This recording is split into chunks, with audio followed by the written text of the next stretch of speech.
So should we move on? Okay, so like I said, the cartoon and paper is pretty technical, and it won't be that technical all the time, but I do want to say a bit more about the cartoon and paper. And so the last thing we did before the break was not a question at all, but now I want to look at the question denotation, and the simplest case is whether questions. So this embedded yes/no questions. John knows whether it's raining, that sort of thing. So the next example, the first example that comes up is whether Mary cooks or John eats out, that sort of thing. Okay, but before we actually look at the derivation, the crucial ingredient in deriving question denotations in Cartesian system is at the bottom of page 8. 331, proto questions, like I said. So you can turn a declarative sentence. A declarative, I mean, it's a syntactic kind of category, right? A declarative sentence is a sentence type. You can turn that into a question by putting this question mark in front of it. So that's a syntactic rule. So it operates on strings in the syntax. And so if, let's see, if the sentence phi translates to phi prime, then this question mark string translates into something which looks like this. Lambda p, p and p equals phi. Now what does that mean? We have to say here roughly what sort of object this is. Now, P is a proposition, a variable over propositions. That is things of type ST, okay? Functions from worlds to truth values. Therefore, what we have here, maybe I have different colors here, it's quite nice. This is P. What we have here is a truth value. Namely, the truth value of P at the actual world of evaluation. Right? We are always assuming that we are at a world in the model. And then there's a second conjunct here which says something about P besides that it's true. This is just this says P is true. And P has something to do with this sentence that we started out with. Namely, what is it? It's the intention of that sentence. That is, so phi itself, when you get it in your derivation and from the normal sentential derivation, it is the kind of thing that denotes a truth value. It's either 0 or 1, right? And so its intention is a function from worlds to truth values. And so this whole thing just says that the P is true and it's the intention of our sentence that we started out with. So it's a proposition, right? That's not the sentence. Not denotes because, well, it's the intention of its denotation. Phi prime. Thank you. It's not the sentence itself. It's true. Yeah. Sorry. Okay. So let's see what this looks like.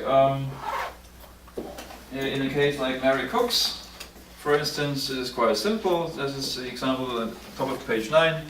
Mary cooks, and for example, this lambda p. P is true, and P is the proposition that Mary cooks.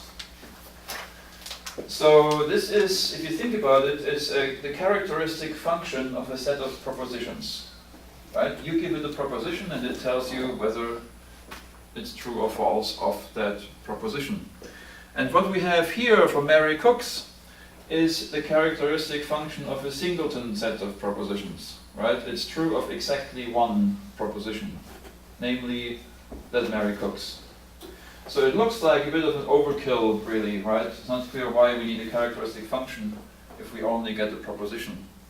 But we'll see that this is useful for other kinds of questions, for more complicated ones. What's important here also is that, as you can see, you get only the true answer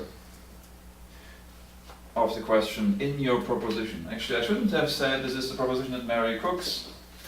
Well, no, it is actually, sorry, yeah. So at worlds at which Mary cooks is true, the proposition that Mary cooks ends up in the denotation of this. So, right? At worlds at which Mary cooks is false, something else happens. We'll see what happens. It's actually quite complicated, but let's not do that right now. This comes on the next page. But here, let's look at example 12 and see how an alternative question is derived. Now here, the point is, Mary cooks is something like whether Mary cooks or not, right? That's what we have there. Here we have two alternatives that are both, well, not the negation of one another. This is a little easier. And they are not alternatives in the sense that exactly one of them is true. Mary cooks or John eats out. We assume here that they may both be true, neither of them may be true, and so on. And so, let's see. Let me actually write that down on the board a little bit. It's a little easier for myself too.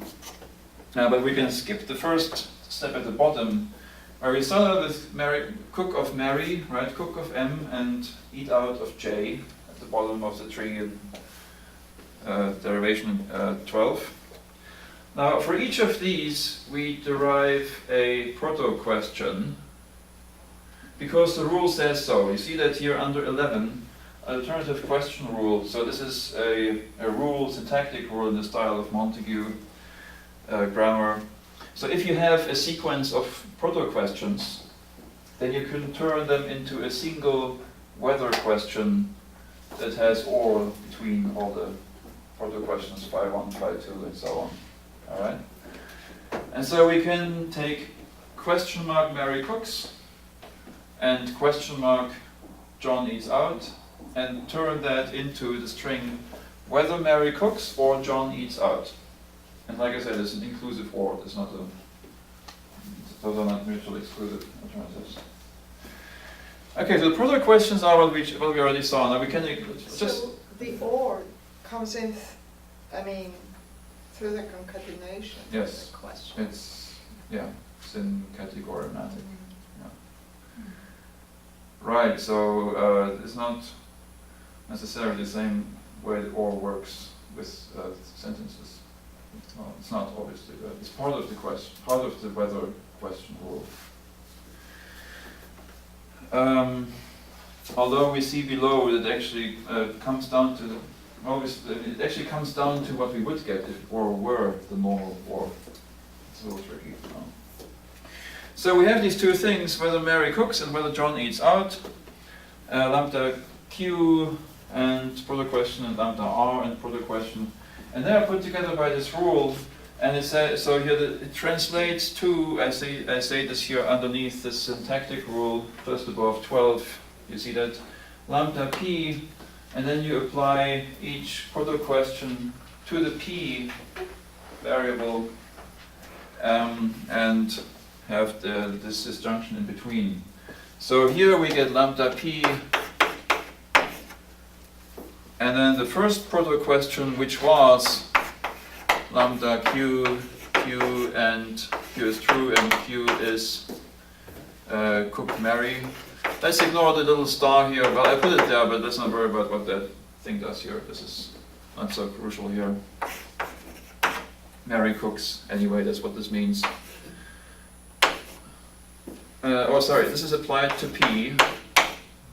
Or the other one, lambda R and R equals eat out John is applied to P. Now this simplifies to what we have on the handout here. We can apply each of these to its argument P, and we get either P is true and P is this proposition that Mary cooks. And this is one disjunct. Or P is true and P is the proposition that John eats out. So, okay. That's what we end up with. And down below in the bullet points you see this cartoon actually shows this or mentions it, that this is equivalent to this simpler expression with, which only says P is true and P is either this or that proposition. Okay. Now, again, this is the characteristic function of a set of propositions. And now here we can get more than one, of which this overall thing is true, depending on what is true at the world at which we are evaluating this. If we are in a world in which neither of these happens, Mary doesn't cook and John doesn't eat out, then this is the empty set. I mean, it's a characteristic function of the empty set. I'm sometimes a little sloppy. I may talk of this as a set, which is, I hope, okay. If we are in the world in which both are true, Mary cooks and John eats out, then we have both propositions as in this set here, containing both the proposition that Mary is out and the proposition that John cooks and eats out. Already you see, this doesn't always give you exactly one proposition at each world, which you would get if you had a partition account. So Kaufmann doesn't assume that. And moreover, Kaufmann doesn't say that you get the set of all possible answers. He says that you get a set of true answers. Only the true answers. It turns out that it isn't actually all that different from the other system if we think about it, but we'll think about it a little later only. And now, of course, in the worlds in which only one of these is true, then that one is the one in this denotation, right? Whichever it is. Okay. Let me know if this is going too fast or confusing or anything. Yeah. That's what we get for these alternative questions when we have two alternatives that are actually instantiated, P or Q. So Yeah. you have this remark here that in case the two propositions are true, I mean, so this set is not closed. Where are we? Sorry. I'm looking at this comment. No, if Mary cooks and Johnny is out. So, Oh yes, so, yeah. Right, because That's P what- is so- not a conjunction, Yeah, right? So right. you can't be closed. So yeah, and you may have noticed I said, what is? Sorry, I'm proud of this. Whereas otherwise in these other systems you get the set of all possible answers. Here you get a set of true answers. That's what I said, not the set of all true answers. Because if you think that, so this conjunction, Mary eats and John cooks, Mary cooks and John eats out, if you think that that's an answer semantically speaking, which it makes sense to think so, that actually doesn't end up here. So there is one more twist to the story, namely, so at each possible world of evaluation, you get a set of propositions, and those propositions jointly give you the full answer, the complete answer. So if you conjoin them, then you get precisely that. Right. But each of them is a partial answer, at least.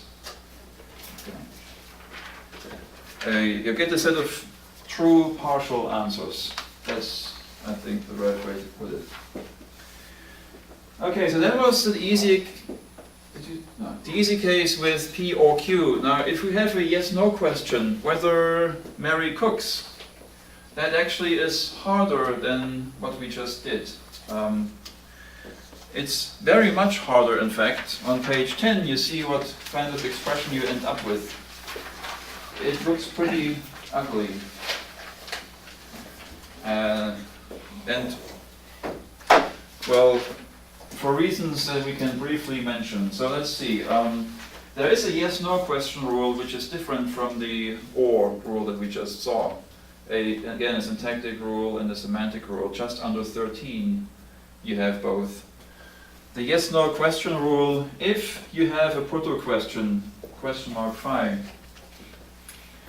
then whether phi is also a question, whether or not phi, whether phi or not phi, and all those. So he says those are all just equivalent. So all of these are also questions. And they all are interpreted with regard by this semantic rule that comes next in the next line, which looks a lot uglier than what we saw before.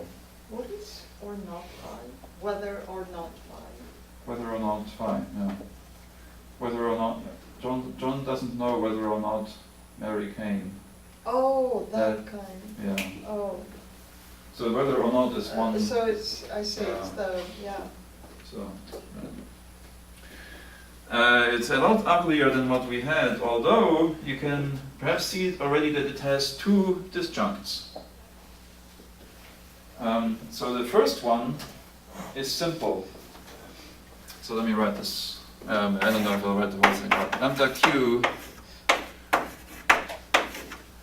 Again, q is true and q is that proposition that Mary cooks. Or something else. And now we have a long expression here that's sort of a mess. And it, again, is a disjunction. Now you can see it takes care of the case that Mary doesn't cook, right? So at worlds at which Mary cooks, the proposition that Mary cooks ends up in this set in virtue of this statement here, because this is true of it, right? At worlds at which Mary doesn't cook, we have to say a lot more than just put in the proposition that Mary cooks, that doesn't cook. And there's some prose here in these bullet points on why that is necessary. Perhaps I should say that there's a halfway down the bottom, down to the bottom, under 14, there is a Q and an a question and an answer. The question is, why is the second disjunct so complicated? Why not just refer to the complement of the proposition that Mary cooks? That is, I mean, the thing is here, you know, syntactically we don't actually have anything like Mary doesn't cook or anything like that, right? Earlier we had a given two sentences, each of which referred to a proposition, and we could use those two for this disjunction. Here we are given only one, Mary cooks. Now what do we do at a world at which Mary doesn't cook? We would like to say somehow that the complement of the proposition that Mary cooks is true at that world. But it's not easy because, I mean, we would like to say the complement of this proposition is true, but there is no, this is empty, there is no proposition of which this is true at the world of evaluation. So we can't actually, we don't know which of these Q's we want to take the complement of, semantically speaking. Right. Instead, so this says what in A under the answer. This is what it says, because if Mary doesn't cook, the complement of the proposition that Mary cooks is not recoverable from the denotation of the product question. Because the product question, lambda q is true and is Mary, that is the characteristic function of the empty set. That's what this thing is true of. So we don't actually have anything there.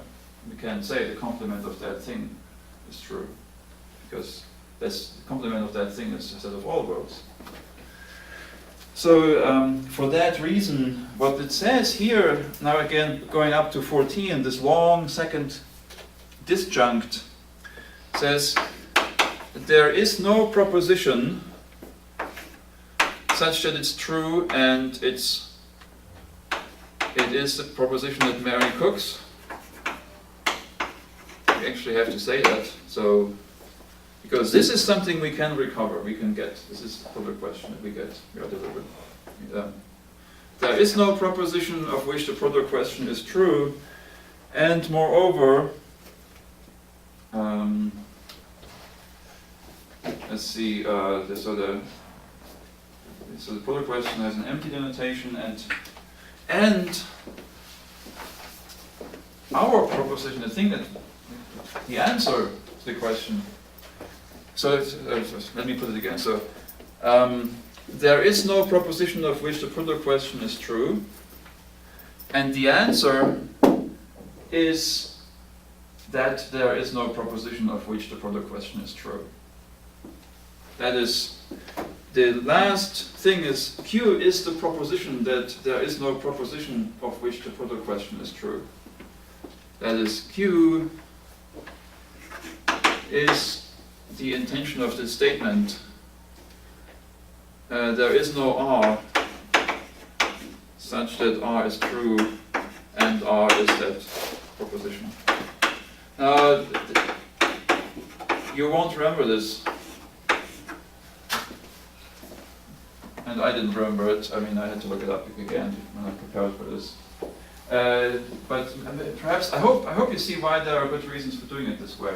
It's a little tricky. So the whole thing means either we are at the world at which Mary cooks, and then our answer is the proposition that Mary cooks.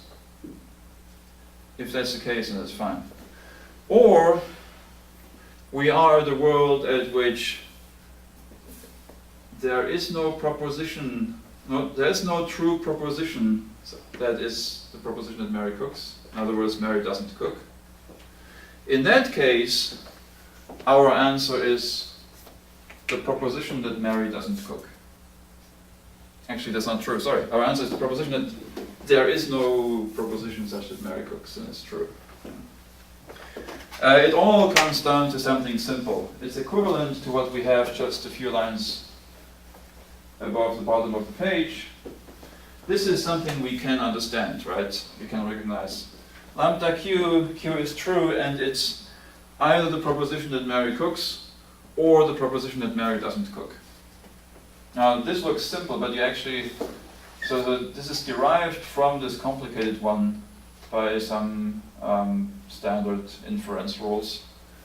It's much harder to set up a system in which you get this directly from the denotation of the sentence. So, well, okay, so the WH questions, let's not worry more about them.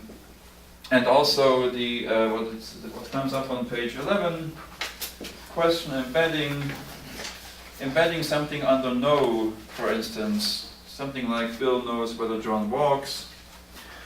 Well, I mean, if you look at it, there are again lots of ups and downs. These hooks, they can be confusing, and so perhaps we don't have to go through it in great detail. But you see it, so okay, let's see. We have the product question that John walks at the bottom.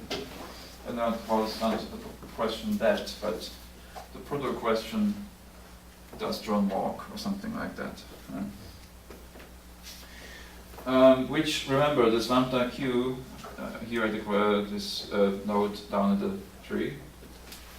So that depends on what kind of world we're in. It's either the proposition that John walks, or it's the empty set, depending on whether John walks in the world for evaluation or not. Then we apply this whether, which now here at this whether John walks, I have used a simplification that we saw a few lines above the bottom of the previous page. This is in fact an abbreviation for this long expression here. But what I have here in this tree is the substitution that we can put in because it's equivalent. So the set of propositions that are true, and either it's that John walks or it's that John doesn't walk. Now this is the thing which combines with no, and there isn't really a whole lot going on. No simply takes the intention of that proposition. And then ultimately we end up saying that Bill stands in this knowing relation to that answer. Which is interesting, so that means in the world, not really, what the answer is, what set of propositions we have here in this object position of no, depends on the world of evaluation. Like I said, if John walks, then it's the proposition that John walks. If John doesn't walk, then it's the proposition that John doesn't walk. This is, remember, this is let me go through this again. This is not what we had for the proto question. For the proto question, here at this John question mark John walks. At this point, our lambda piece, some whatever, blah blah blah blah blah, is either the proposition that John walks. That's what it is at worlds at which John walks. Whereas at worlds at which John doesn't walk, it's the empty set of propositions. It's true of nothing, no P. But thanks to this ingenious way of setting up the whether or not piece, one step further up in the tree we actually get something different. We get this lambda P, either it's the proposition that John walks, or it's the proposition that John doesn't walk. That's what we want. That's what Bill knows. At worlds at which John walks, Bill knows that John walks. And at worlds at which John doesn't walk, Bill knows that John doesn't walk. And that is all, really. This is what we end up with at the very top. So I don't really want to step through this much further. There is, yeah, these hooks and things, they can be, like I said, sort of confusing. Okay, so this is great. And you see, this is what I meant when I said that Kaufmann really was interested with the intricacies of individual expressions. I mean, he really wanted to get the weather thing right and so on. And you can see that that's far from easy. Finally, WH questions, things like who dates Mary or which girl sleeps. And we are still in here dealing with indirect questions. Yeah. Just so, I mean, for him, there might be syntactically a verb now that takes both an interrogative or that complement, but semantically, there's just one no. Yes. So because the second this because it only kicks in once you get this a set of propositions, right? Yeah. Not right. when you have the interrogative. Right, yes. So, and the set of propositions, the intention of a set of propositions, that's what you always use for no, even in the declarative case. Yeah. So it's pretty elegant, I think. Yeah. So what Cleo said is that a sentence like Bill knows that John walks is the same kind of semantically, the object of the knowing is the same kind of thing. Namely, the intention of the set of propositions where is the singleton set of propositions, namely the one that John walks. Right. And of course, that may be false. It may be false that John knows. It may be false that Bill knows that John walks, while it is true that Bill knows whether John walks, namely at all those worlds at which John doesn't walk, and Bill knows whether John walks. Those two come apart. One is true and the other is false. Okay, things like who dates Mary or which girl sleeps. Now we have to deal with these quantifiers. And like I said, these WH words in Kaufmann's system, they denote existential quantifiers. Literally speaking. And the fact that we end up with a question denotation and not an existential claim has to do with the fact that we are dealing here with proto questions and not just declarative sentences.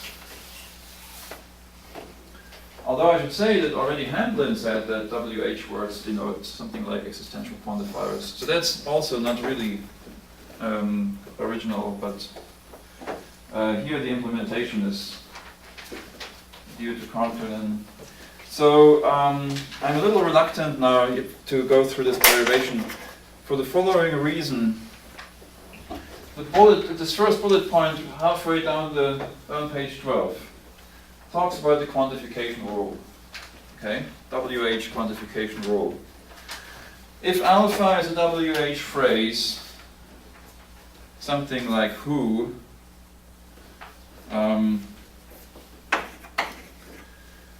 and phi is a proto question with an unbound pronoun pro n, This is a Chomskyan thing. This was not there in Montague's original system. Montague didn't have prose, but Kaufmann did. He didn't. Well, never mind. We saw this he zero, he and so on before. So it's in this tree in 18, but so the continent didn't like that. Well, anyway, so there is this proto question with a free variable. Namely, for example, question mark he zero dates Mary, of which we already know what it denotes, what it means, right? Namely lambda p, or it says q here, let me stick with this. Lambda q is true, and can we open the window a little bit, perhaps? It's sort of oxygen deprived. And Q is the proposition that x0 dates Mary. That's something we get. We don't need to prove that. It's easy to show, but so yeah. And here we have this who, which is simply an existential quantifier. So the lambda p, there is an x such that x has property p. Okay. Then we can put these two together to form the string who dates Mary. Who dates Mary. And now in this bullet point where we have the WH quantification rule, the next line says, and it translates as something very complicated. That's not what I want to go into necessarily. There's some shuffling around with the quantities. If you want to quantify into this in a sophisticated way. So quantifying in rule, where, well, remember, if you want to put these together, if you had something like a man together with a sentence like, so he dates Mary, then you would put it together with the quantifying in that we said before, right? A man, lambda p, there is an x such that x is a man and, x has property p, and then you have something like p0 dates Mary, which would simply be date x0m. Here we know how to put these two together, right? We would just say lambda p, there is an x, blah blah blah. This is copied from here. Applied to what? The intension of lambda x0 dates Mary, right? Now we have stuck the x0 in front of the lambda x0 in front of this. That's what we did on the other blackboard with quantifying in. Remember, you always get this extra thing here. That also occurs in this rule. Okay. So we have something here, lambda x0. I'm looking now at the WH quantification rule, which has this lambda p, alpha prime, blah blah, up of lambda xn. I'm looking at this inner part of that. We have lambda x0 here, and then there is a phi prime, which is the denotation of our WH phrase. No, sorry. No, it's not. It's the denotation of the question, this thing here. Sorry. Lambda q, and blah blah blah. Okay. And that is applied to a p which we bind from way out here. And in between comes the denotation of our WH word, which is lambda p. There is an x, p of x, Okay, apply it to all of this. Oops. I may again have gotten the brackets slightly wrong. This is a little hard to keep track of. Something like this. Now you can see here, this part from here to here, this sort of looks familiar, right? Here, inside these brackets, this stretch looks a lot like this stretch. Everything else is just to get the function application to come out right. That's why in principle it's quite simple, but the expression looks a little forbidding. If we make this all work out, this goes in for the p here, and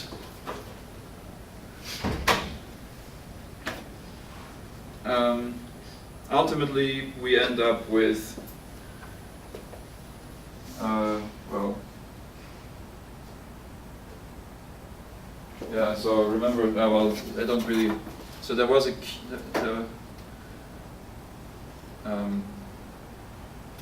this lambda q, right? This thing applied, the p goes in for this q, so this here, this is applied, and we have lambda p, and p is x0 dates Mary. Okay.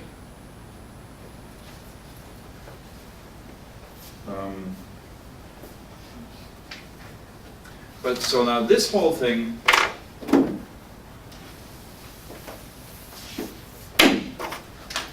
this expression, let me, it's nice to have so many colors. This now is applied to this function, and we end up with lambda p, there is an x, such that, and all of these things, this whole thing is true, sorry, this includes the lambda x0 part, sorry, I missed that. So, now this whole thing is actually applied to x, which I'll just skip. So I'll write the end result. You see in these lines in the tree, you see how it all works out. But here I'll just write p is true, and p is the proposition that x dates Mary, and that's what we want. And now the p is actually a lowercase p, so it was a little confusing here. All right. So that's how we quantify into these proto questions with the WH word. It does require that there is a free variable in our proto question, otherwise it's trivial. So, sorry, it doesn't have any effect. Okay. And so is there anything else we would like to look at here? On page 13, some remarks.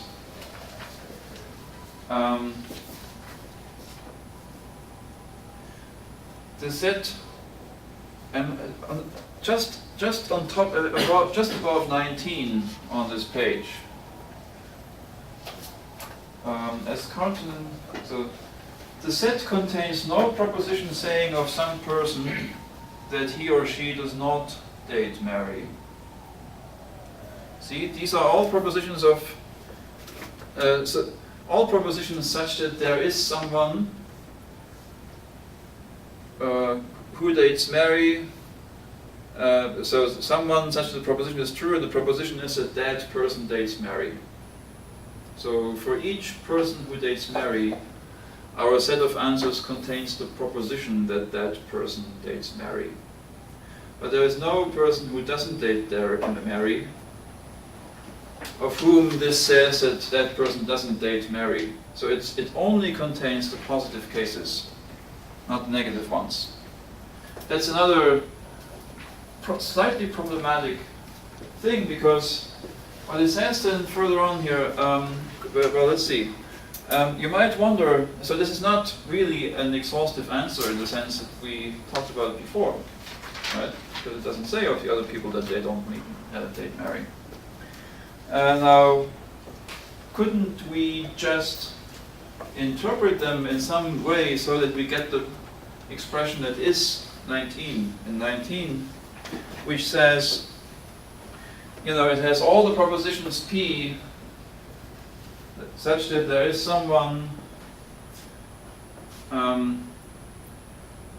who either dates Mary, and P is the proposition that that person dates Mary, or doesn't date Mary, and the proposition is that person doesn't date Mary. So the set of, so if we have 20 individuals in our domain, we get 20 propositions.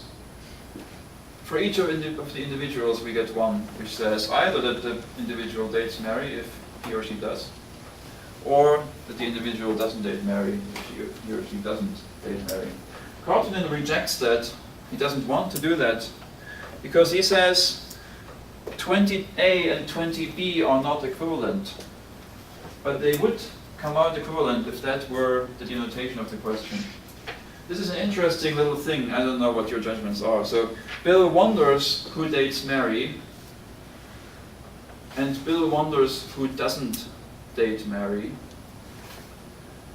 I mean, you can see that who dates Mary and who doesn't date Mary would come out exactly the same under this, if we had exhaustive answers. I don't know, Cleo, what do you think? You're not a native speaker either, but anyone with native intuitions, is 20A equivalent to 20B? That's a very tricky thing. It's not, isn't Not it? intuitively.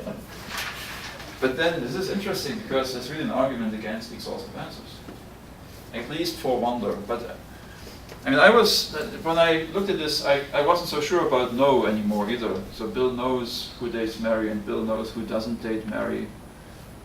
Are they actually equivalent? I don't know. There's a whole book on that, knowing who, which one should have read. I actually haven't. Not in its entirety. This is a very tricky problem. It's not really solved even now. Okay, and then also 21 would entail that John knows of every individual in existence. Well, this is what's so funny. Let's not worry about that. I mean, this is about domain restriction, which can address that problem. Okay, now we're almost through with Kaufmann, and we don't have to look at the multiple WH questions. The only point there is that even this sort of thing you can address. Who dates which girl? Here you can get multiple instances of quantifying, and okay. But we don't have to worry about that.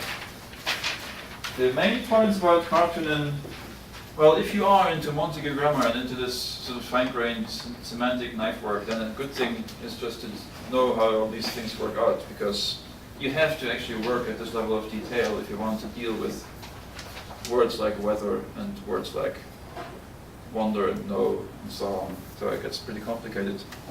The other thing to remember is that Kaufmann says at each world you get this set of true answers, a set of true partial answers to the question, and if you conjoin them all, you get well, it's not an exhaustive answer because you would have to conjoin them with negation as well, but you at least get a complete answer. If you conjoin all these, you get a complete answer.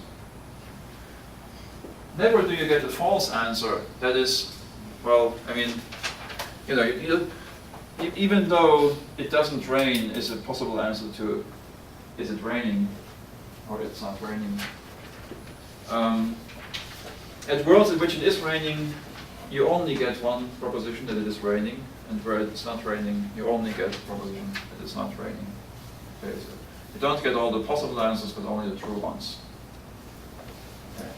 But if you think about it, now if you look at the whole space of possible worlds, the logical space, what it means is so that each of these worlds, you get the set of true answers at that world, so there may be more than one true answer, but it's, you know, a set of propositions like that, at least one, or well, sometimes none, but it's not very much a non-case.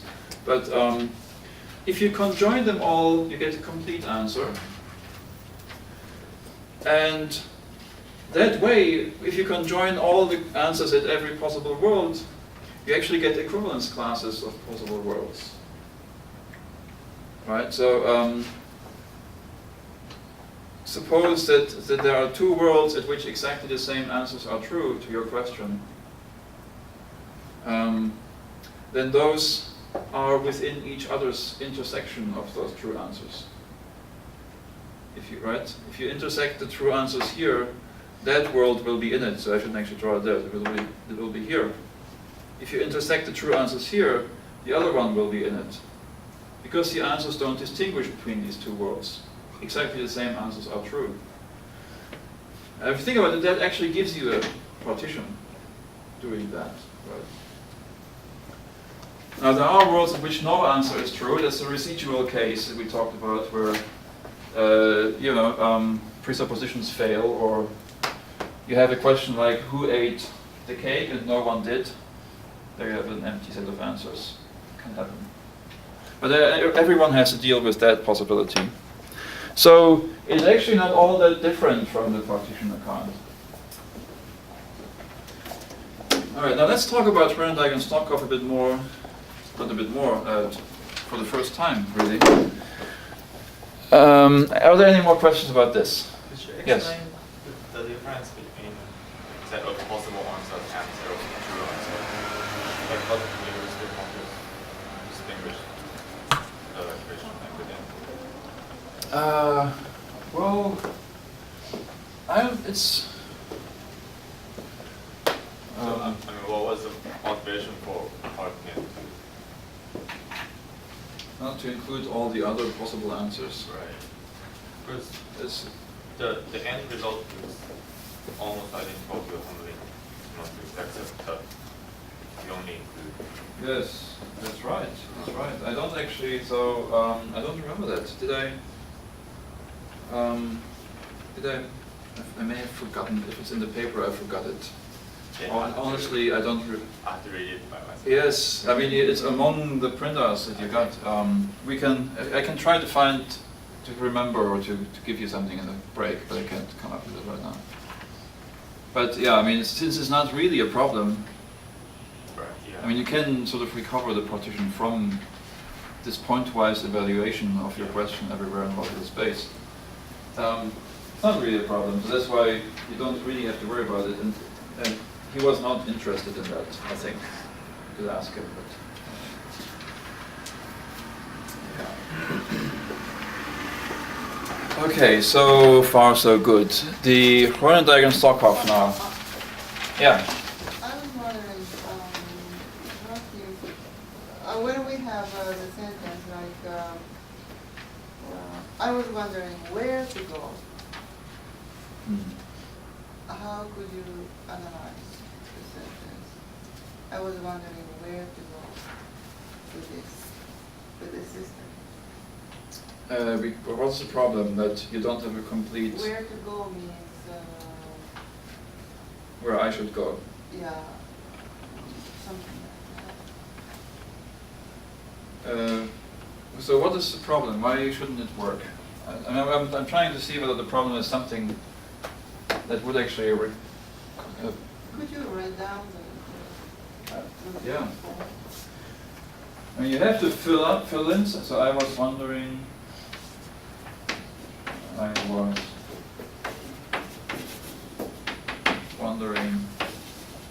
where to go. So I cannot actually give you the calculation, or I can't give you the derivation for that, because it depends on what you say about this piece. Is it your problem? Where, I mean, how you get, first of all, the fact that this is about myself, and not as, it can't be, I was wondering where for him to go. That's a problem. You have to, yeah, this has to be addressed, but that's not the problem of the question semantics. And the other thing is that this is a modal expression which also needs some analysis. We talked about Yeah. but I would say that either of those is not directly affecting or afflicting the question semantics. I think it should work. So this thing here, I mean, well, obviously you have a WH word here, and there is, semantically you have to say something like, I go to place X. That's what ends up in the footer question. Something like lambda p, there is an X such that P is true, and P is the proposition that I go to place X. If you somehow get that out of this fragment here, then everything else should work. It is the same,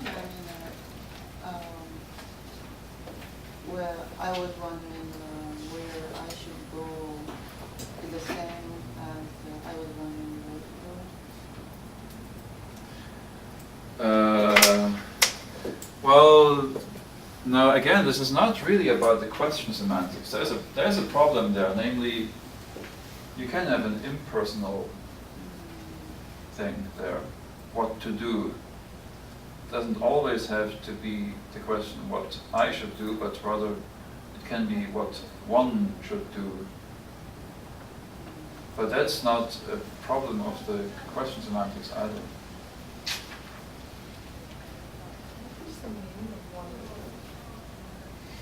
Ah, wonder, I don't know, yeah, there's nothing there. It's true. Yeah, wonder, yeah, we don't know, so yes, what should wonder? I was wondering where to go. I mean, it's not like no. Yeah, well, if it's not modal, let's say, I was wondering where the Who cake- Mary saw. Huh? Who Mary saw, right. Yeah, I mean, wonder is something, has a modal element, it's something I wanted to know who Mary saw, something So like that. At first, I was wondering what's the difference between, I was wondering where to go and I don't know where to go. That's different. Oh, no, it's not. I mean, there is a sense of a reading of wonder, which is simply that, namely, I don't know. But it also can mean something like I was trying to find out, which is not the same as I didn't know. I haven't thought about that enough. But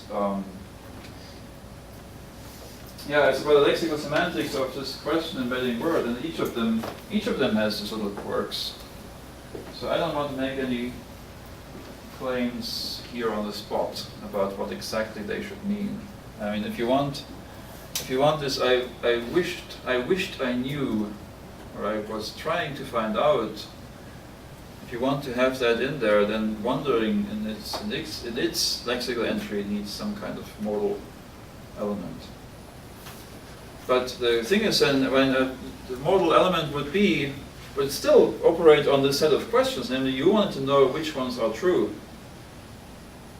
Now this is interesting, yeah, because these are only the true ones. So No, this would actually require that you get the whole thing, yeah. So you would have to recover that, just as we do for the weather questions with the complicated expression.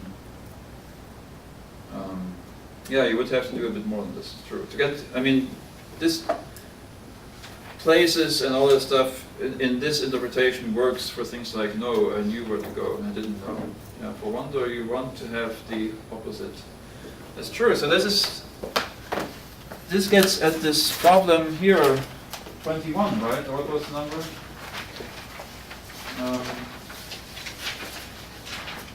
19, yeah, 20, right? Bill wonders who dates Mary. Bill wonders who doesn't date Mary.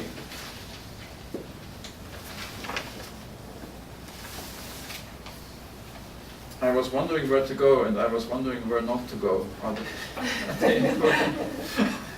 I don't know. Yeah, we were just concluding that in this case you want both the positive cases and the negative ones.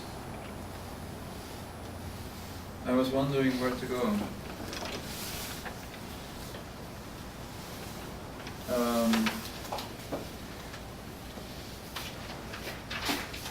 But I mean, I'm not actually convinced. So there may be, again, this kind of mention some versus mention all flavor. I was wondering where I could buy an Italian newspaper. Certainly doesn't require an exhaustive answer. But I was wondering who was at the party, perhaps does. Yeah, so there's a question here, what to do, what wonder really means. I don't want to settle that question now, I'm not sure. Really? Wonder. Yeah, Wants to know? Or I try to think, know? yeah, well, yeah, try to know, try to find out. So intuitively, that's, but then, But you also have to ask. Ask what's that? Yeah, but you can also have, I was asking. And then, if you understand that, you're asking yourself. well, but then, yeah, so if I ask you what's at the party, now the question is whether I asked you for an exhaustive answer or not. Did I? It's very, yeah. Yeah. We can't settle that right now. Interesting.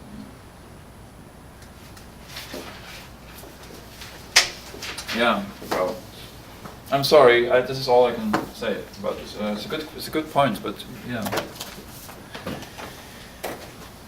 And now let's get to Schoenberg and Spockhoff. Like I said, they were not so much interested in the details of linguistic expressions, but rather in logical properties of question denotations, or the kinds of objects that questions denote.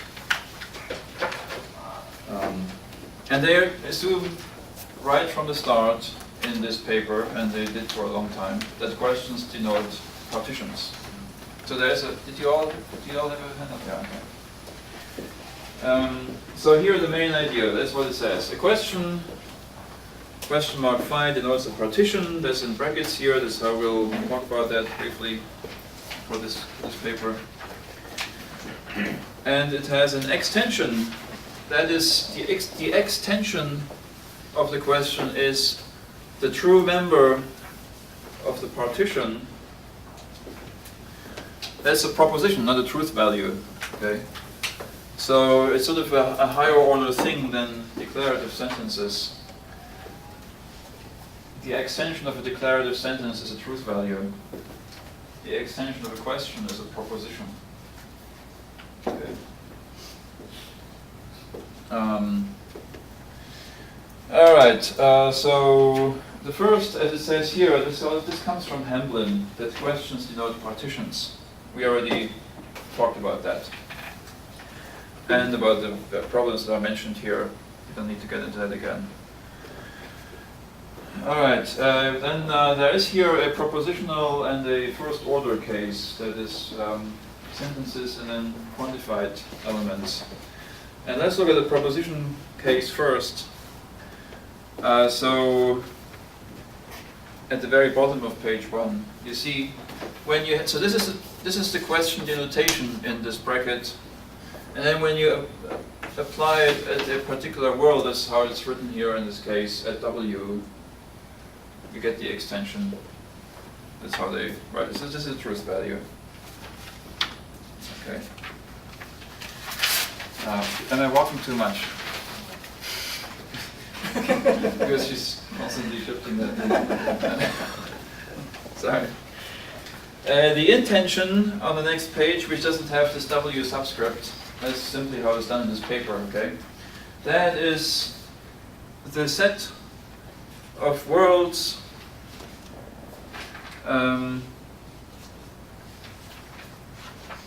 no, I'm sorry, this is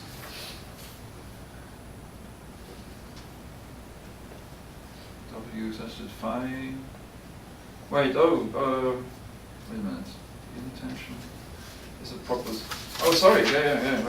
I'm talking about sentences here, not questions. I'm sorry. This is not a question, yeah. So, yeah. Phi is here just a declarative sentence. So the extension is the truth value, the intension is a set of worlds, namely those worlds at which it is true. Yes, a proposition.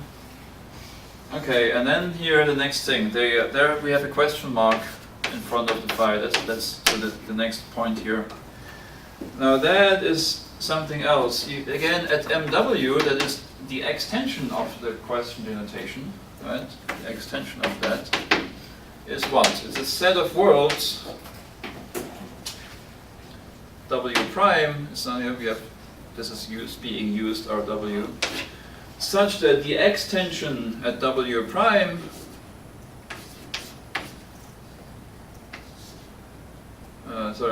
the extension of the sentence at W prime is the same as its extension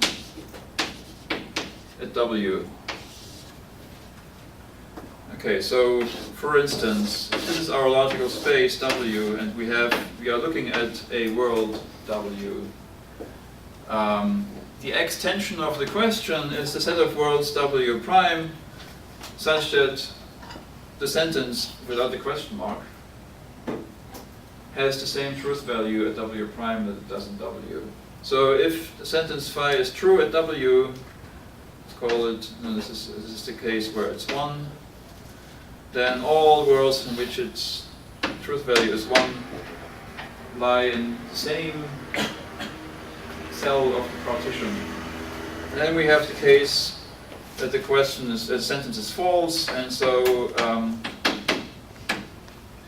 then all the worlds at which the truth value is the same as this, namely 0, all end up in the other part of the partition. Does that make sense?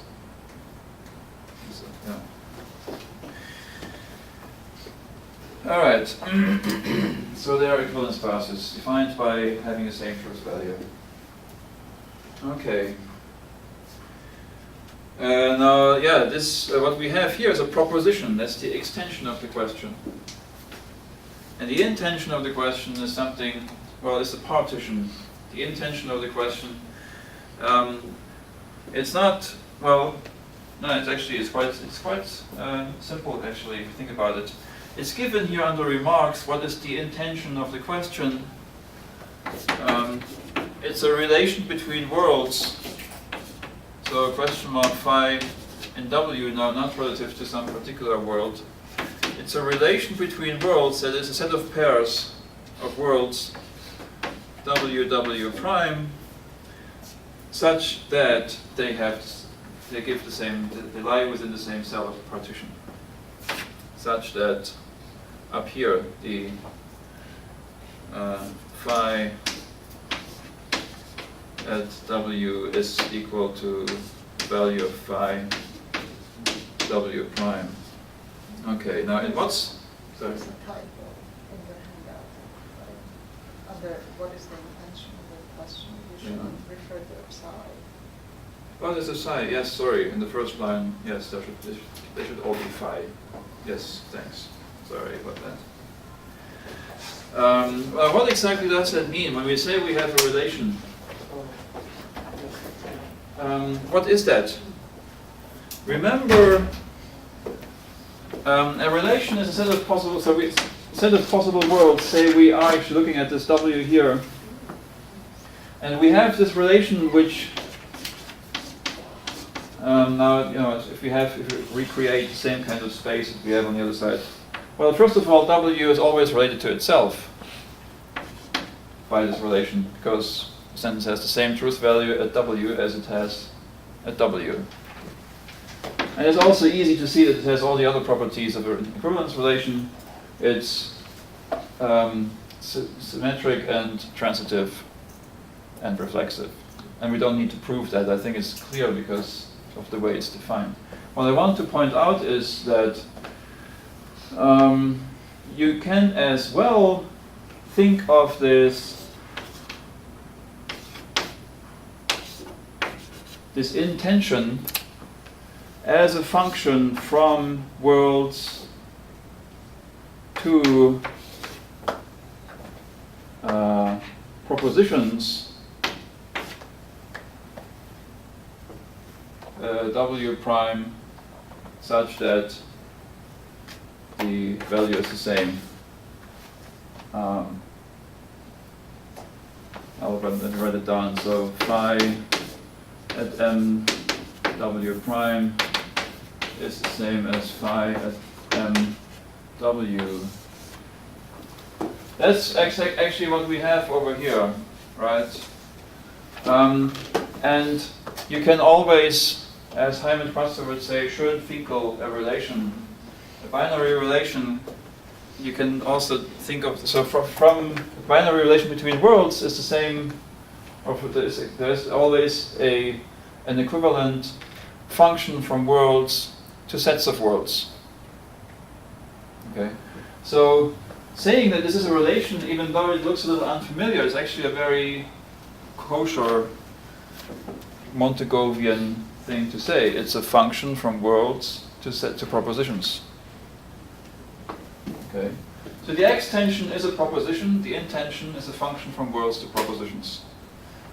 Written in this relational, I mean, it's helpful to keep in mind that even though it's written this way, it's really just an ordinary Montegovian intension. Function from worlds to extensions. Okay, and here we are dealing for the first time seriously with these logical relations, like entailment. You can see that under 2.2, right? So two questions, phi, whether phi and whether psi. And in the propositional case, this question mark really just means something like whether for now.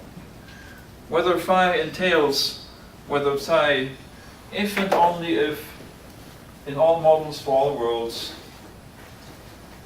the extension of whether phi is included in the extension of whether psi. Okay, so pictorially speaking, it's always useful to draw pictures of these things, of our logical space. So what needs to be the case in order for whether phi to entail whether psi? Well, it has to be a partition, and it is relative to the question of mutation. So what's the kind of question psi that this thing entails? You can have for instance, this.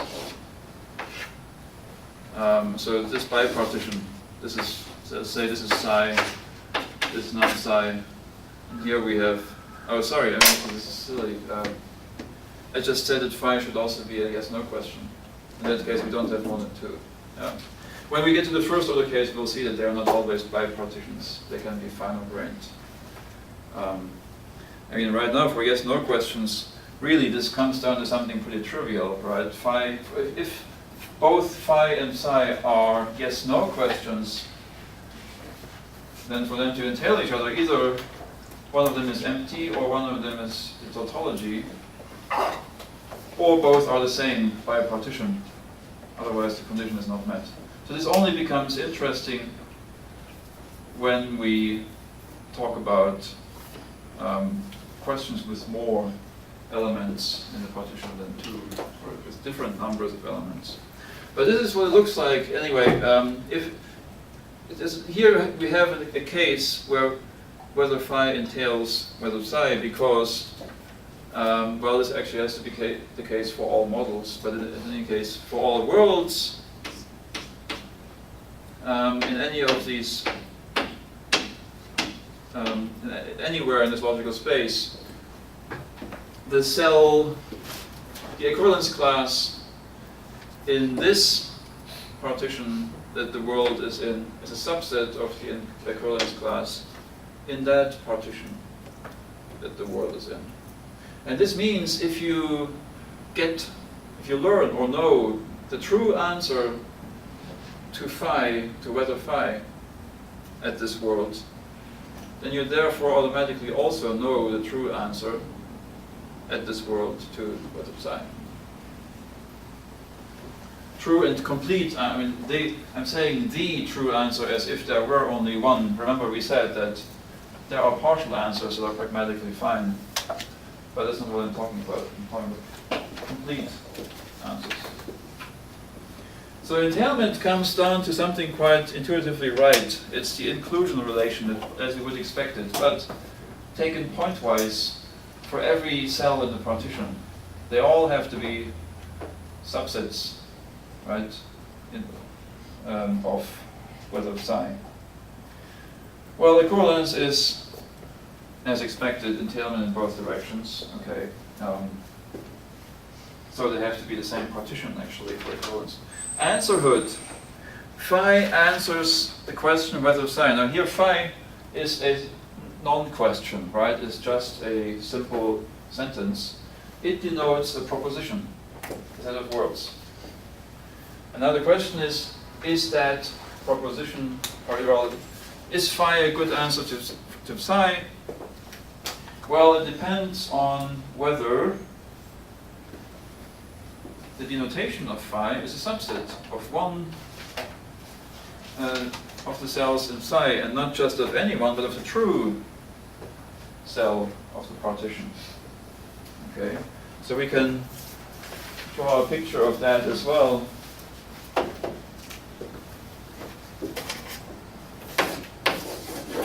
So suppose we have something like what day of the week is today, something like that, right?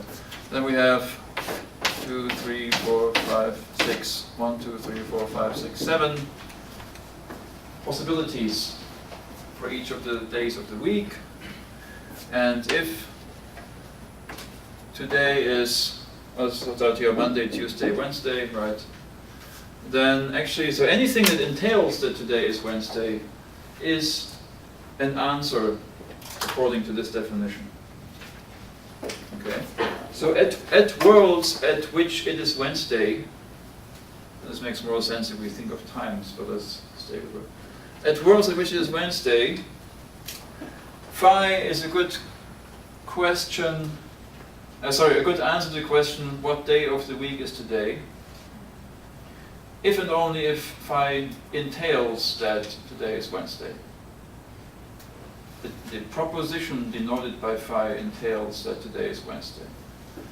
If at worlds at which today is Friday, phi is an answer if and only if it entails that today is Friday. Anything that entails it is an answer, so even something that's a proper subset of this. If you think about it, it gives you too much information intuitively. It's over-informative, right? If someone tells you not only that today is Wednesday, but that it's Wednesday morning, that is in some sense more than you asked for in the question what day of the week it is. Still, it counts as an answer because it solves the question. Wednesday morning is just as good an answer as Wednesday. Well, is it just as good? Now we can think about good and bad answers in a kind of relative sense, and that will come up. So let's just keep going. So far, so good. Is there no questions? No problems? Okay. Okay. What comes first here after the definition of answerhood is the predicate logical case. And here, Grönenberg and Stokov, they don't go down the road that Kaufmann chose by making WH words denote existential quantifiers. They actually say that WH words, well, that this operator, this question operator, can bind variables. And that's what it does here. It binds a string of variables, x1 through xn. This is at the top of page 3. Just like, well, somewhat similar to existential and universal quantifiers, right? But it's always a vector of variables. And then the sentence, well, it hopefully contains those variables as free ones. Okay, now what do we get there? So the first bullet point on page 3 is just the syntax. And we have the interpretation of that, which is the following. Now this sentence, this expression, question mark, with all these variables bound, and phi at W, what does it denote? Well, a set of things. Namely, well, let's see, a set, oh sorry, WG. Now we are talking about the first order case, so therefore everything is relative to a variable assignment, right? W and G. So each of these x's refers to some individual in virtue of G. Okay. And what we get as the denotation is a set of things like this: G prime of x1, and so on, blah blah blah, G prime of xn, such that phi relative to m w g prime is 1. Where g prime is a minimal variant of g. Okay, now this is a little bit of a mouthful, perhaps. So let's look at this again. Let's give it another try. So we are given these variables, and this is something like question mark x, x came to the party, right? We have question mark x, and then phi is x came to the party. That's sort of the kind of expression that we're talking about. Maybe I should actually say that, huh? That would have been nice. So let's see. Question mark x, and then x came. Relative to some model world and variable assignment is a set of these things. These are vectors of sequences of individuals, right? It's actually so g prime of x. We only have one variable here. So it's not really a sequence, it's alternative individuals. It's a set of individuals, really, because g prime of x is an individual. What is it? It's a set of set of individuals such that phi is true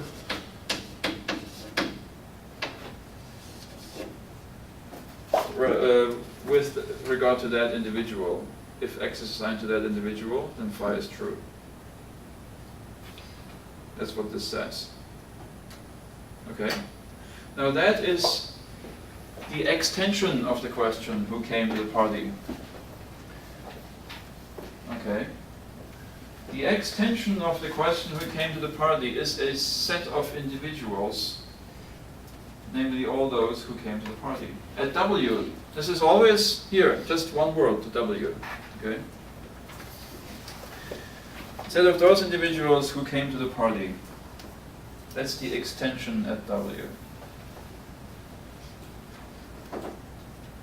And now we have something like the intention. Now this is a little tricky. It's actually not the intention. This is really the question denotation. Now I shouldn't have said it's the. Sorry, I was a little too quick here.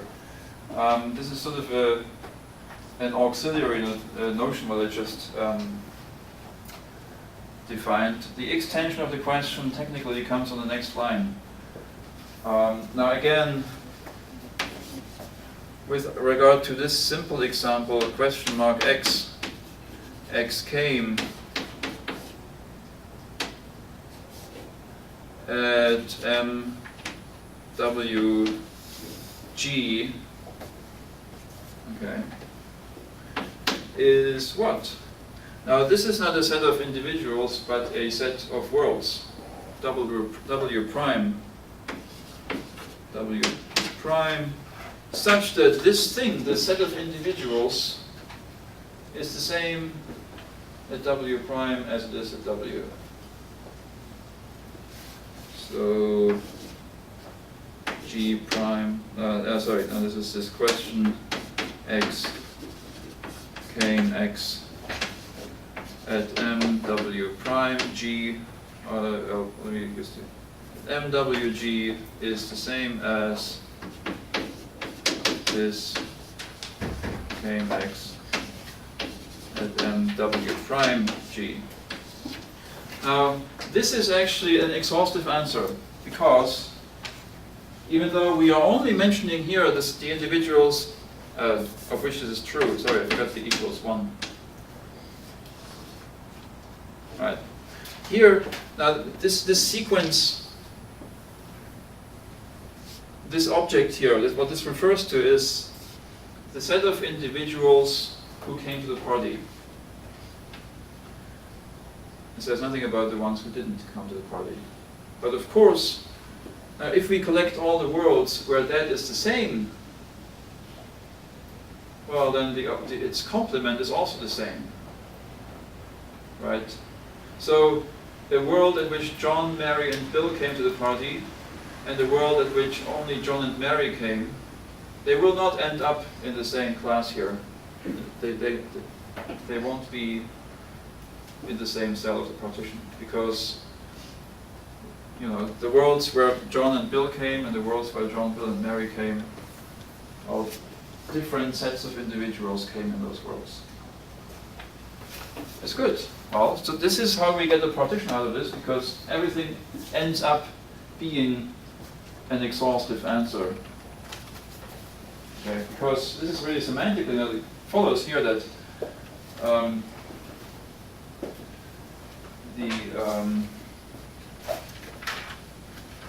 well, I shouldn't be beating this horse. Yeah, so it's the very same set of individuals came to the party. Okay, now a simple example here, who danced.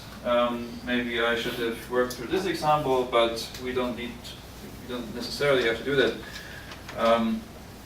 Is it fairly clear what I just worked through on the board, or should we do a different example? Is it pretty clear? Okay. Yeah. Here, this is another example with different words and things, but yeah. And so we get this partition. Now let's look at the next example. This is actually interesting because we see that not everything is clear. There are some very tricky problems with this approach. Let's see.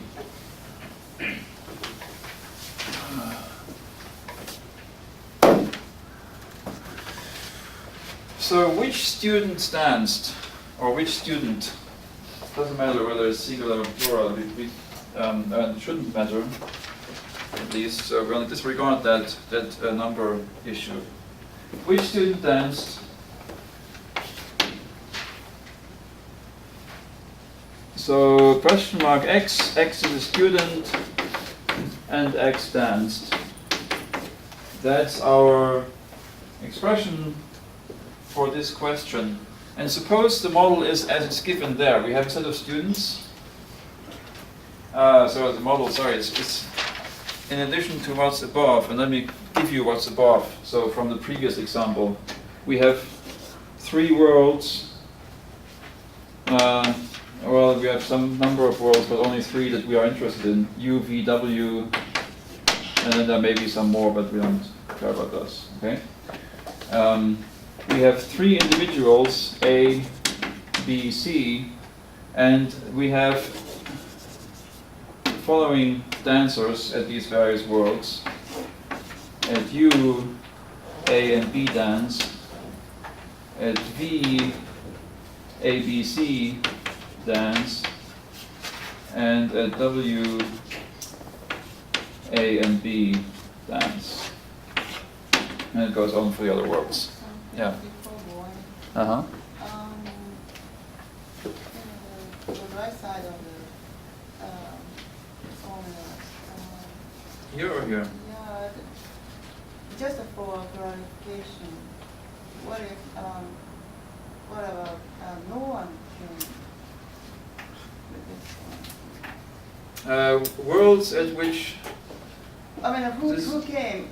When you ask who came, Yeah. and if Oh, no one came, You want to know whether that's an answer Mm. or a presupposition failure.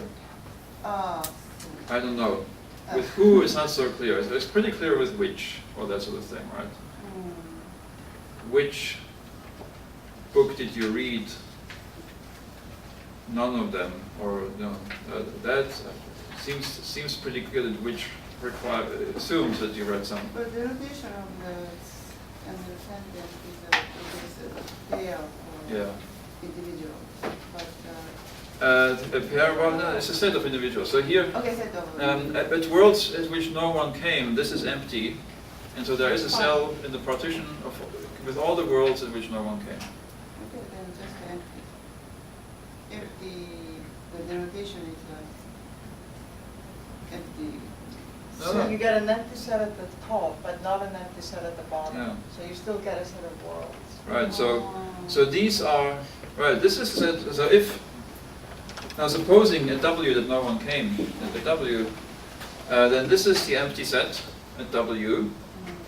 And so the value of this at W is set of all the worlds W prime, such that this is the empty set at W prime as well. Yeah. This does predict that no one is an answer. It does that no one is not a rejection of a presupposition or any of that. It's an answer. I mean, they can build it as a presupposition too. You can make. Yeah, I mean, somehow. it's free. I mean, Yeah. Yes. Sorry, I think I don't fully understand the formula here that there, but the third formula is the extension Yeah. of the question in Linguistics of semantics, right? Right. So what about the second line? Is that the cartoonist? No, sorry. No, it's this in is. the tree, Yeah, I mistakenly referred to that as the accent, but it's actually it's sort of an auxiliary notion. So this is not any sort of object that actually this is a translation of a sentence or anything, or a question or anything. It is simply what you need in order to build the extension of this. This is what the model looks like in terms of who dances. And then we have now the students. And let me write that down too. We have at U, A and B are students. You can see that all the students danced. At V we have B and C students. At W we have A, B, C. They are all students. A, B, C. And it goes on for the other words. Okay. All right.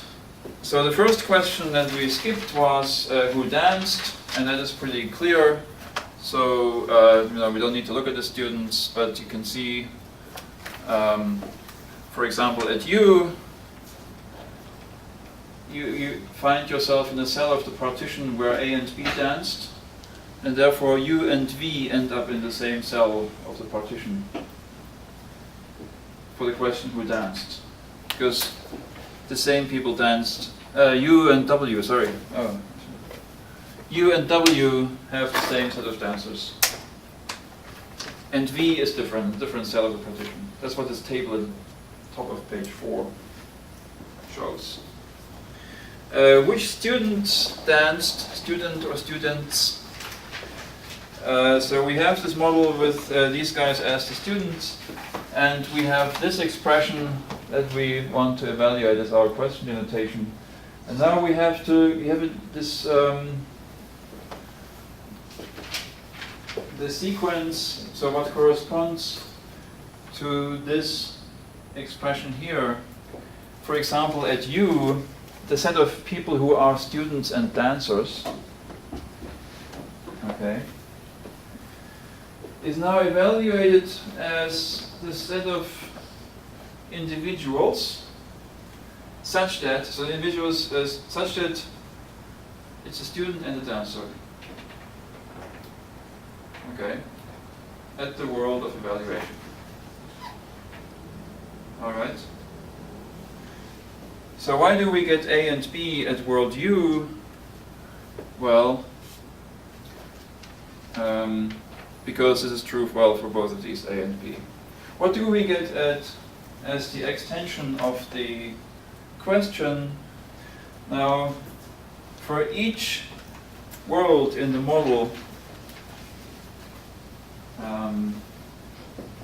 no, sorry, we're still talking about U. Okay, so for U, the extension of the question at U, we are now collecting worlds, right?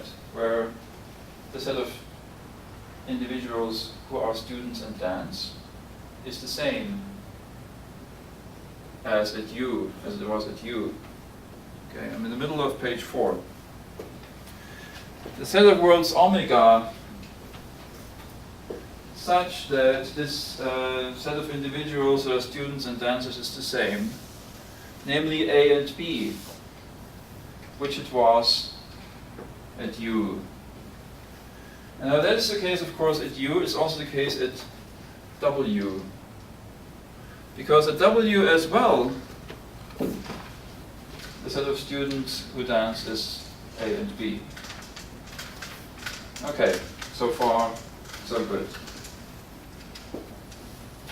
Now this means that here, the extension of this at mu relative to some g, actually I didn't really specify the g, but that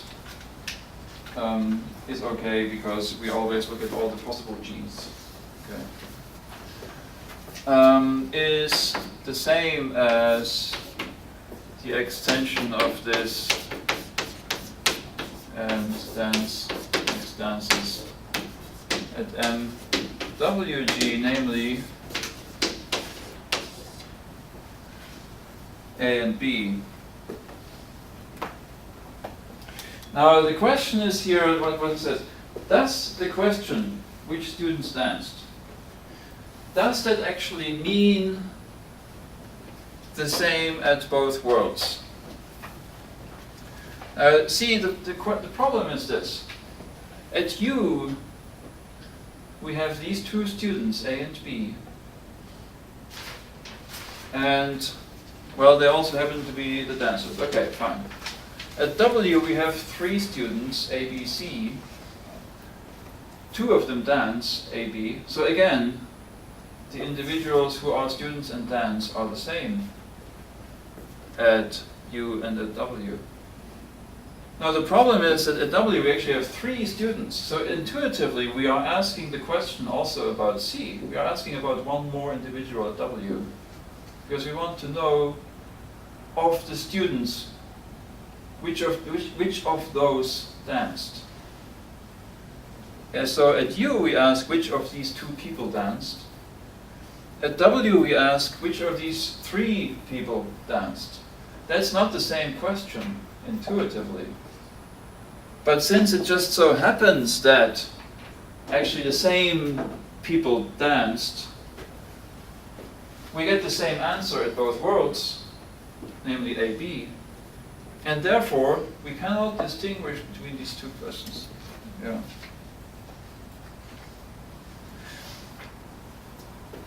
Okay, so this is pretty tricky. So what do I say here under 3? Following 2 answers. At 3A, A and B dance, C and D don't. That's our exhaustive answer at world. Well, let's just consider these 2 answers. A and B dance, C and D don't. Wait, what am I doing here? Let's look at this. Yeah, okay. Evaluate these 2 answers, whether they are correct answers to the question at each of these 2 worlds. At world U, 3A and B are sort of the same answer.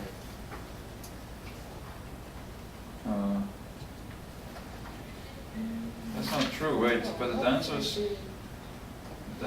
are, what the hell, what am I doing here?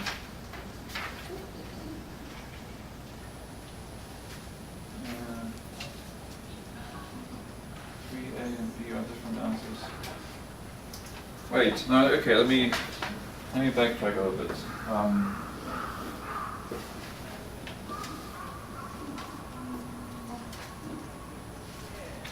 and B dance, C and D don't.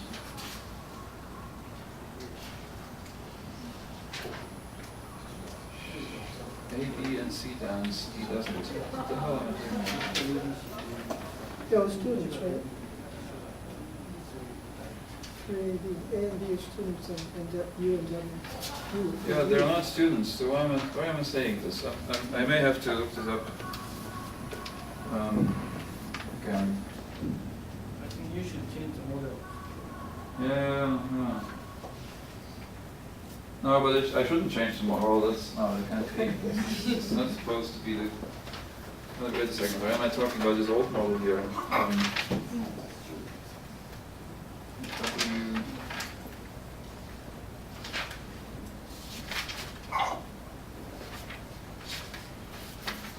Four cells at U and 8 cells at W.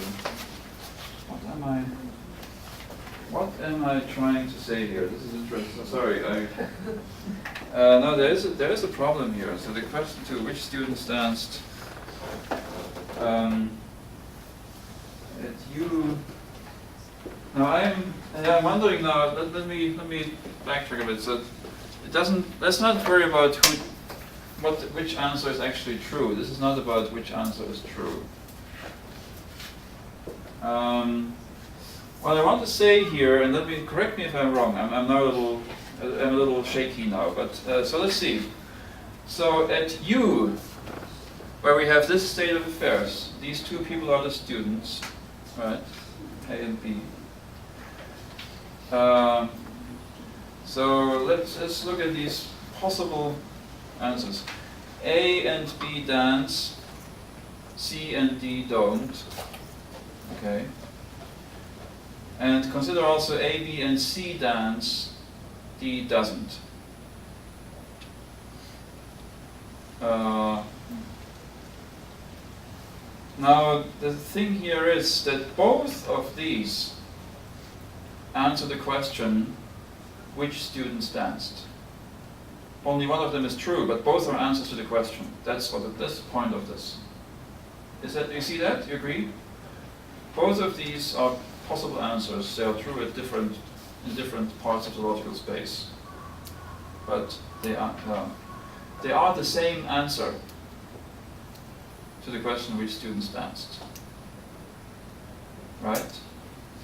But they are not the same sentence, the same proposition. So they are clearly A and B, 3A and B are true.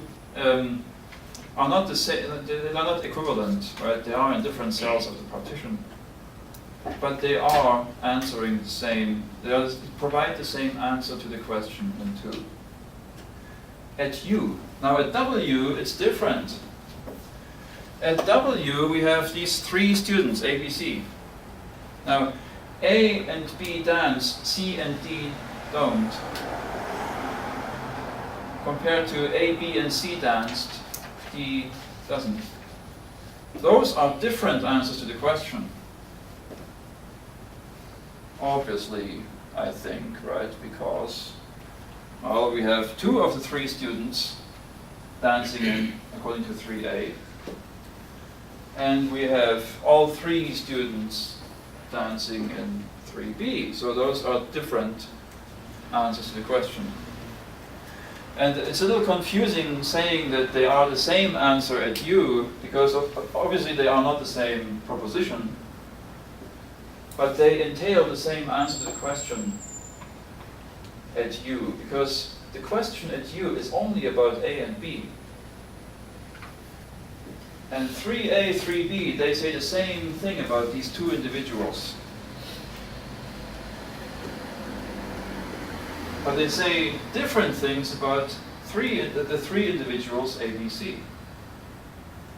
Yeah, okay, now I got it right. I'm sorry, it took me a time. This is tricky, right? Yeah. Therefore, what actually happens, it says here, I say that, the sentence, the question 2, the question which students danced, denotes different partitions. It's not the same partition at these two words. Well, now the partition is the intention of the question. There's nothing higher up than the intention. But there ought to be, so let's see, let me actually draw these. Well, I don't know if I can draw these, I'm not sure. So I want to say something like this. We have, no, I can't really draw these, I don't know. But what do I mean by 4 cells versus 8 cells? Well, 4 cells, because at U we are asking about 2 individuals, and we have these 4 possible answers. A, B, A and not B, not A and B, and neither. Intuitively at U, at world U, these are the 4 answers to our question, and there's nothing else Collins has a different answer. This is at U. At W we have a finer grain because we are asking about 3 people. I don't know. How do you carve them? God, I'm so tired.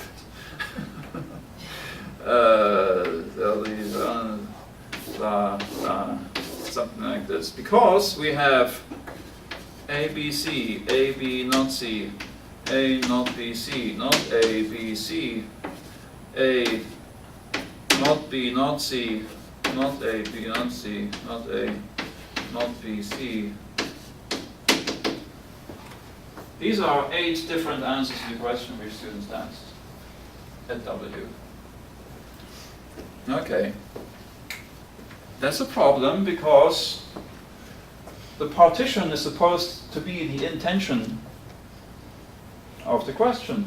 And we get different intentions depending on what world we're at. So, actually, I didn't find this problem. Stan made it clear.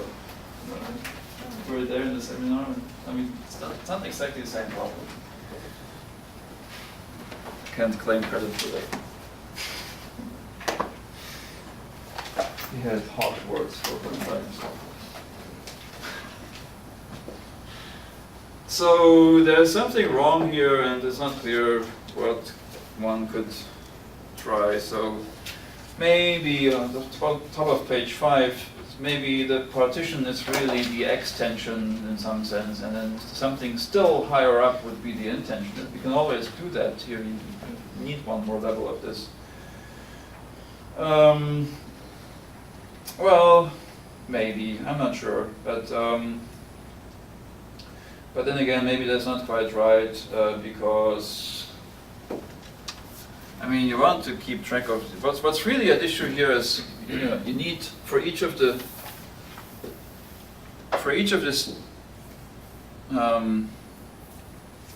Well, again, let me not try to spell out what you would like to do because it's complicated.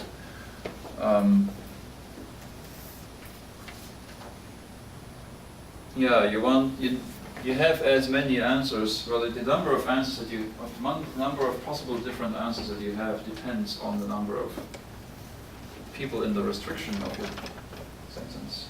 Yeah. Yeah, there are some other ideas here, things you might try to do, but it's not solved. That problem is not solved. Logical relations. Now entailment here, that it becomes now more interesting because here we, regardless of this thing, this problem, even in cases where the system works beautifully, we can get partitions with different levels of granularity, finer ones and coarser ones. Right. And then this notion of entailment, where I had a picture here, makes perfect sense. So you can say that the final partition entails a coarser partition, but only if all the cells in one are subsets of some cell in the other. That's how it's working. And then once you have, you know, partitions of different granularity, you can also talk about comparative answerhood. Something being a better answer than something else. And so intuitively here, the idea is that, so if we have these two, say, partitions. One of them is just a bipartition. Now wait, I'll have a white one for the very. No, actually, we need one. Let's see. We have suppose this is our partition, and we can compare two answers. One may be, let's say they actually run one may be this proposition, and another one, say, is this proposition. Both are partial answers because they don't solve the question. Both only give you, well, they discard some of these cells, but they don't entail any one of the cells. So both are partial answers, but the yellow one is a better partial answer than the pink one, because the pink one leaves these two cells in there. So it narrows it down to 6 possibilities, whereas the yellow one narrows it down to 4, and so it's more informative relative to the question in that sense. And that can happen even if there's, the entail, well, I mean, here it sort of makes intuitive sense because the yellow circle is smaller than the pink circle. But if you had actually some sort of measure of how much information they contribute in total, in an abstract, so in an absolute sense,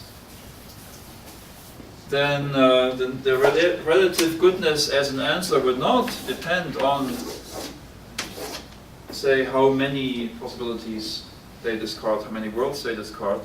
So, for example, if our question, if we have this as our question, a tripartition of the logical space, and then we have one answer which is extremely specific. So suppose it has a very low probability, or no, let's not talk about probability, but it throws away a lot of worlds. It's very, very informative because it narrows down the logical possibilities. And we have one which sort of is very broad. Then this is still a better answer to the question than that. So now this answer is really always relative to a particular question. It's not the intuitive sense of the amount of information conveyed. That's what I want to make, the point I want to make. I mean, because these are only pictures, but if we were to somehow correlate the size of the circle, of the area, with the amount of information, then very small answers would carry a lot of information. Very big ones carry little information, but relative to the question, that is irrelevant. What counts is how many of these cells are rolled out, not how many worlds. Right. Okay. Now, still, you can see creeping in already some sort of notion of probability. I even mentioned it, but I don't want to go there because obviously it's a whole different area. But if we had a probability measure on the various answers that we could give, then we could talk in terms of entropy reduction and that sort of thing, information theoretic notions like that, which would give us a very nice, even more gradient notion of comparative answer rates. People have explored that, but we don't have to do that. Are you looking at on your watch? Are we? Is it break? More than a half hour. Oh, sorry. Maybe. Well, let me see. Let me say, we should not. We don't have to go on to the end of this. This is where there's some other things. There are some issues that you can look up for yourself. There are more little problems and questions and things and so on.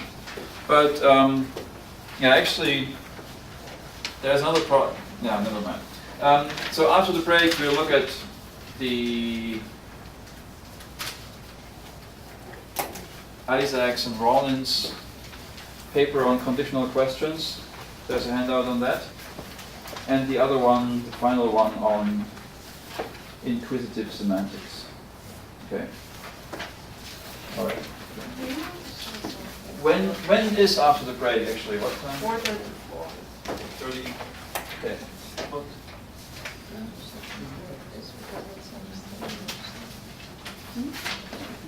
Wait just a second. Glimpses of further developments. Right. Yeah.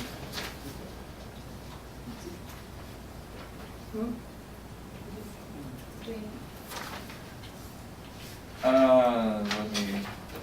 I'll say it when you work later. So what? How long is the break? 15 minutes. 50 or 15?